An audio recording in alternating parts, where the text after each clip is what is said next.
উনি এখন বিপদমুক্ত, মাইল্ড স্ট্রোক করেছিল।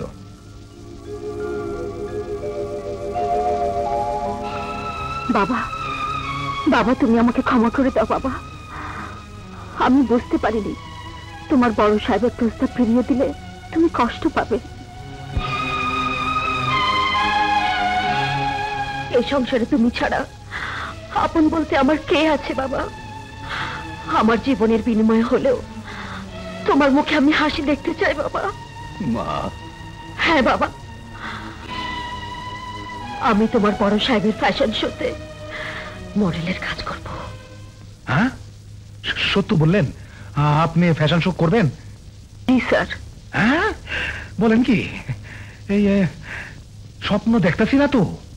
জি না স্যার, আপনি সব ব্যবস্থা করুন।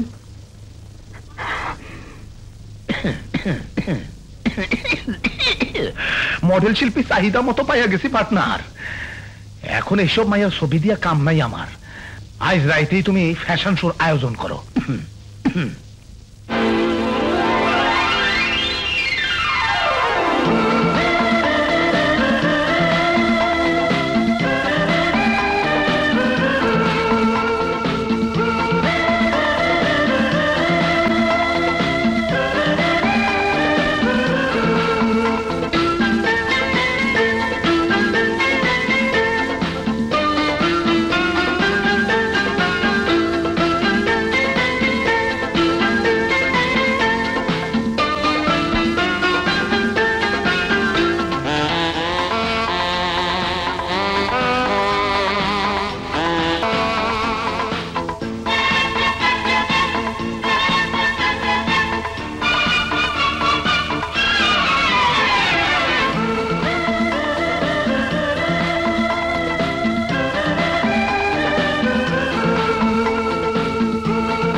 ব্যবসায়ী বন্ধুরা আমার, গৃহিণী শাড়ির ফ্যাশন শিল্পী মিস লতাকে আমি নিজে খুশি হইয়া আমার মাসুদ গ্রুপের পক্ষ থেকে এই স্বর্ণ মুকুট উপহার দিলাম।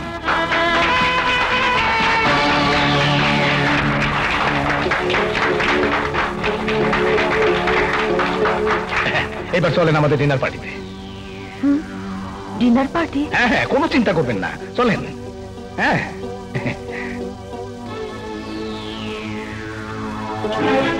দুলালউদ্দিন, তুই যে ষড়যন্ত্রের খেলা শুরু করেছিস তা আমি খেলতে দেব না।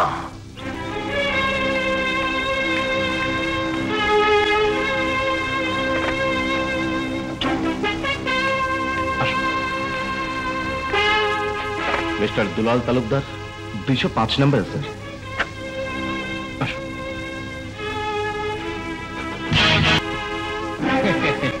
শুনুন miss Lata, you bastard!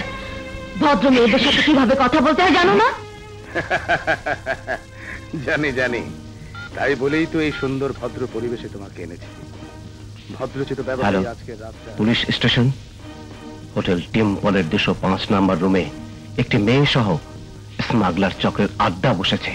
Mister দুলাল, আপনি আমার সাথে ব্ল্যাকমেল করছেন। আমি চললাম। এইবার শুনেন। বলছি স্যার, বলছি, রশিদ তালুকদার আর জজ রহমানকে খুন করেছি আমি খুন করেছি। না না না, 205 নম্বর কোন দিকে? সামনে গিয়ে দোতলায়। থ্যাংক ইউ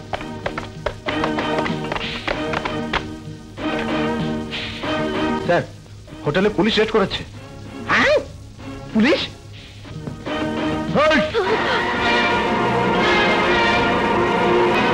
বলুন, আপনার স্মাগলিং চক্র কোথায়?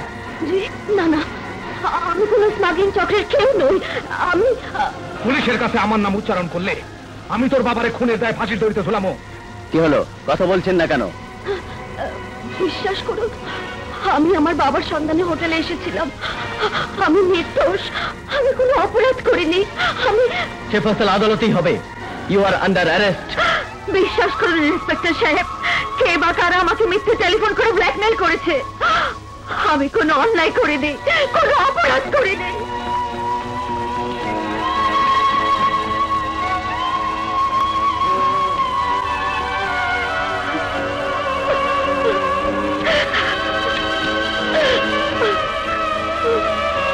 ব্যারিস্টার সাহেব, আমার মেয়ের বিয়ে শাদীর কথাবার্তা চলছে। বিশ্বাস করুন, কারা যেন ওর সাথে ব্ল্যাকমেইল করেছে। আদালতে যদি মামলাটা ওঠে তাহলে আমার মান সম্মান, এমনকি আমার মেয়ের জীবনটাও নষ্ট হয়ে যেতে পারে। ওই থানা হাজত থেকে লতাকে মুক্ত করুন, ওকে বাঁচান। অস্থির হবেন না হক সাহেব। আপনার মেয়ের বিরুদ্ধে পুলিশি তদন্তে কোনো অপরাধ রিপোর্ট না থাকলে আমি অবশ্যই তার জামিনের ব্যবস্থা করব। আপনি বাড়ি ফিরে যান। ও আচ্ছা আচ্ছা আচ্ছা, আসসালামু আলাইকুম। ওয়ালাইকুম আসসালাম।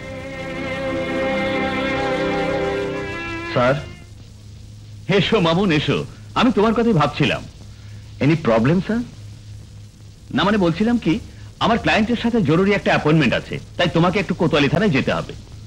থানায় যেতে হবে? হ্যাঁ, গত রাতে হোটেল ডিম্পল থেকে লতা নামের একটি মেয়েকে পুলিশ অ্যারেস্ট করে থানা হাজতে আটক করেছে। তুমি থানায় গিয়ে আসামি লতার সাথে আলাপ করে আমার হয়ে তার জামিনের সমস্ত ব্যবস্থা তুমি করবে। Okay, thank you sir. Sir, DIG সাহেব তোমাকে ইমার্জেন্সি কল করেছেন। Okay sir. Yes my boy. আমাদের পুলিশ ডিপার্টমেন্ট থেকে কিছু সৎ নিষ্ঠাবান পুলিশ অফিসারকে দুর্গত মানুষের সেবায় আমরা দেশের বাইরে পাঠাবার সিদ্ধান্ত নিয়েছি। আমি চাই তুমিও সেই দলের সাথে বাইরে যাবে। স্যার, আপনি তো জানেন আমার বাবা জাস্টিস রহমান ক্রিমিনালদের হাতে খুন হয়েছিল। সেই থেকে আমি ব্রত নিয়েছিলাম এই আইনের পোশাক পরে দেশকে সন্ত্রাস মুক্ত করার পাশাপাশি আমার বাবার খুনিকেও খুঁজে বের করব। কিন্তু স্যার এই মুহূর্তে। ডোন্ট ওয়ারি নাসিম, তোমার পরিবারের সমস্ত ঘটনাই আমার জানা আছে। আইন তার নিজস্ব গতিতেই চলবে। আমার বিশ্বাস তোমার বাবার খুনি একদিন একদিন ধরা পড়বেই। কিন্তু এই মুহূর্তে তোমাকে যাবার জন্য প্রস্তুত থাকতেই হবে। And this is my order. Okay sir.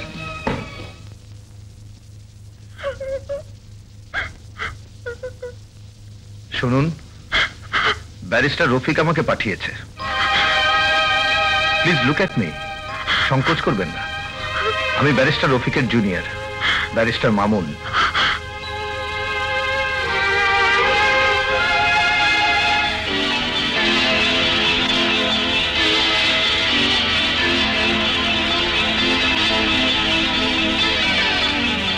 আচ্ছা বলুন তো, গত রাত্রে আপনি হোটেল ডিম্পলে কেন গিয়েছিলেন? পুলিশের কাছে আমার নাম উচ্চারণ করলে রশিদ তালুকদার রে খুনের দায়ে তোর বাবারে ফাঁসির কাস্টে ঝোলামো। বলুন কেন গিয়েছিলেন?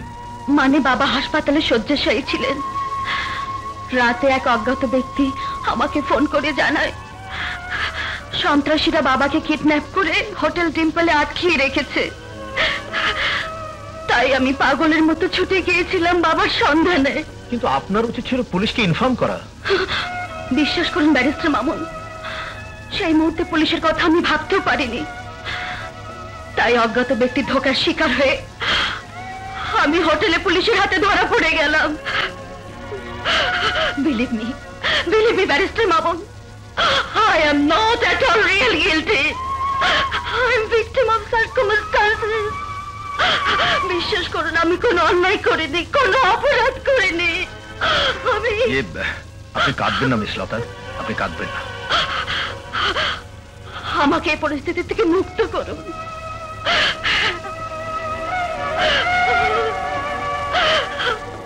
নয়তো সমাজে আমার বাবার মান সম্মান নষ্ট হয়ে যাবে। আসামি লতা আছেন অজ্ঞাত ব্যক্তির টেলিফোনে তার বাবার কিডন্যাপের কথা শুনে হোটেল ডিম্পলে গিয়েছিলেন। তেমনি থানা পুলিশও অজ্ঞাত ব্যক্তির টেলিফোনে স্মাগলিং চক্রের ইনফরমেশন পেয়ে ওই হোটেল ডিম্পলের 205 নম্বর রুমের সামনেই তাকে গ্রেফতার করেছে।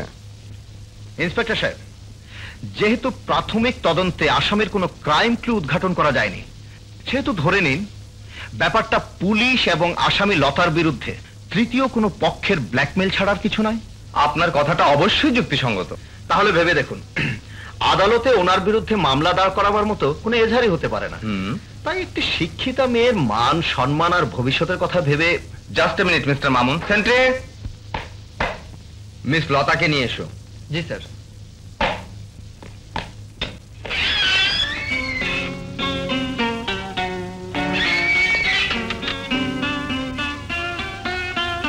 আসুন আসুন মিস লতা।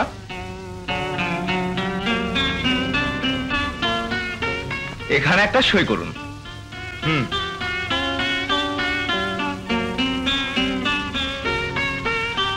ব্যারিস্টার মামুন, আপনিও একটা সই করুন।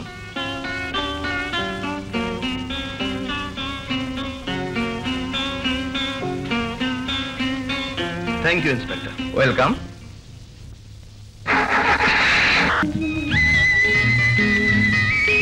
বাস বাস বাস বাস, এই তো।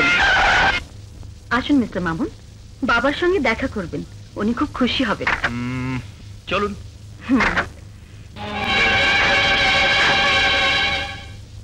আসুন।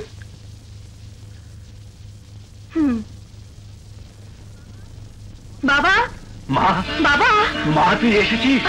বাবা, মা, মা, বাবা, ইনি ব্যারিস্টার মামুন, থানা থেকে আমাকে জামিনে মুক্ত করে এনেছেন। আসসালামু আলাইকুম। ওয়ালাইকুম আসসালাম। সেদিন ব্যারিস্টার রফিকের চেম্বারে আপনাকে। জি, আমি ব্যারিস্টার রফিকের জুনিয়র। ও বেশ বেশ, তা দাঁড়িয়ে আছেন কেন? বসুন। না, ঠিক আছে। আমি ব্যারিস্টার রফিককে টেলিফোনে ধন্যবাদটা জানিয়ে আসি। মালতা, একটু চা নাস্তার ব্যবস্থা কর। জি।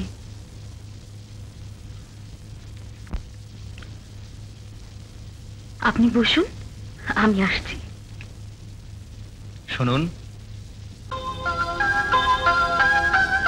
জি। চা নাস্তার কোনো প্রয়োজন নেই। ব্যারিস্টার মামুন, আপনি যে উপকার আমার করলেন, বোধহয় ঋণ কখনো শোধ হবে না। এই মুহূর্তে ইচ্ছে করলে আমার একটা উপকার করে আপনি ঋণ মুক্ত হতে পারেন। কি উপকার বলুন তো? আপনার বাসার ফোন নাম্বারটা পেতে পারি? ওহ শিওর, আপনি বসুন, আমি আসছি।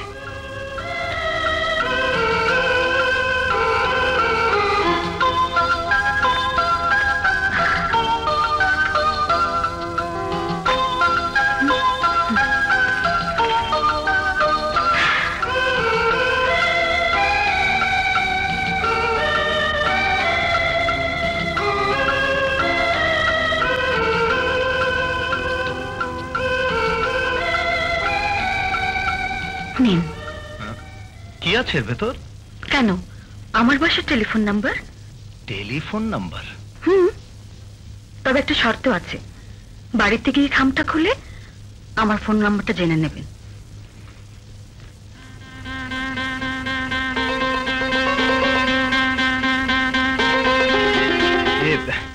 আচ্ছা মিস লতা, আজ চলি। হুম।